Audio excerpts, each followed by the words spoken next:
In this video, I'm going to attempt to explain why the method of self-inquiry is so powerful, why for some people it can be more effective than 8 hours of Zazen meditation a day for months or years.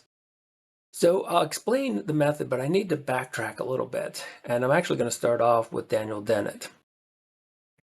And if you've ever read Consciousness Explained, that's his main theory of consciousness. And if we go back to the 90s, I had a seminar in grad school, whole semester, where all we talked about was Consciousness Explained. And such an exciting adventure. I thought, well, look at the title, Consciousness Explained. I still have the book around. It's torn up in a bunch of different pieces, held together by duct tape.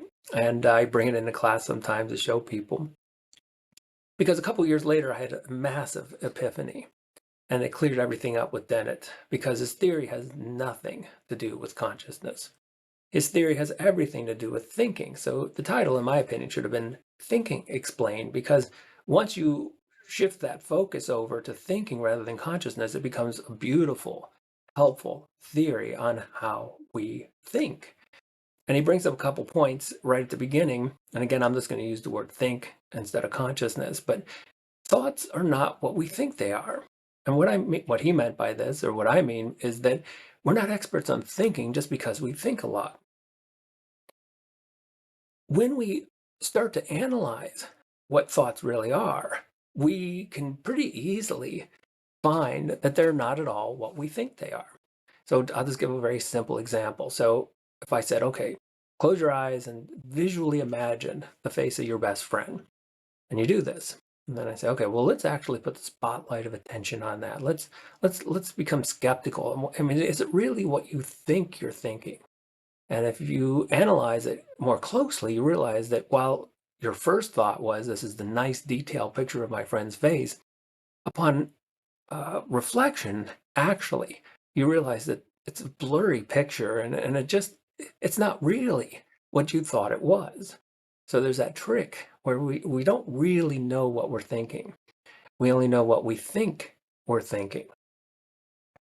And so that's a wonderful point that Dennett makes, I think, because that's the tricky nature of thoughts. However, there is something about thought that his model it captures really well. And again, I may have mentioned this, it's called the multiple drafts model.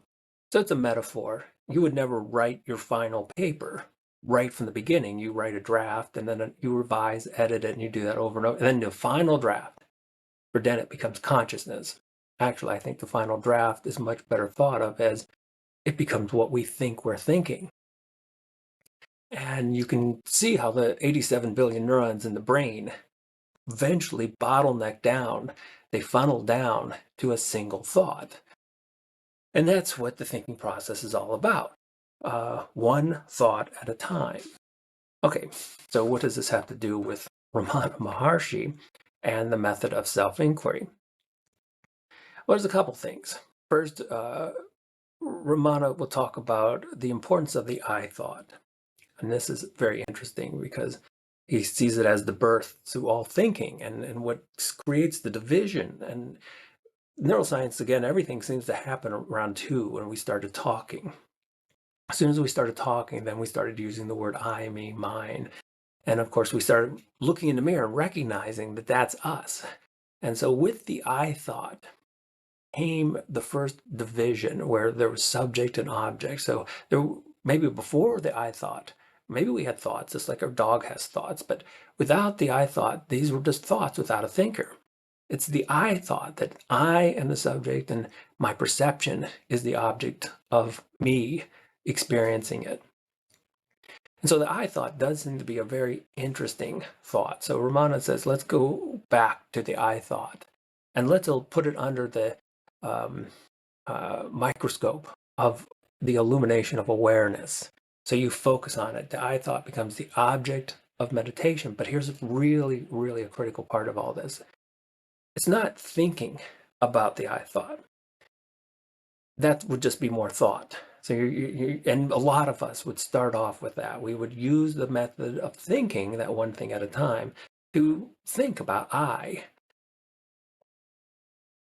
Very specifically, he says, focus on the source of the I thought, which is actually a really important pointer. And I think it gets missed sometimes. So you're not really so much thinking about I, but you're thinking about the source. Where did the thought come from? And that's when we get from the one thought at a time. So let's imagine we start off and we're focusing on this one thought at a time. But then we're confronted with the multiplicity because, and I did this in another video and I explained this in more detail, and I'll put that in a link too, because it explains how we can't think about where thoughts come from because thoughts come from a multiplicity. And the limitation of thinking is one thing at a time. So when we take this one thing at a time system and we try to capture the multiplicity of its origins, it's almost like a Zen riddle. It can't do it.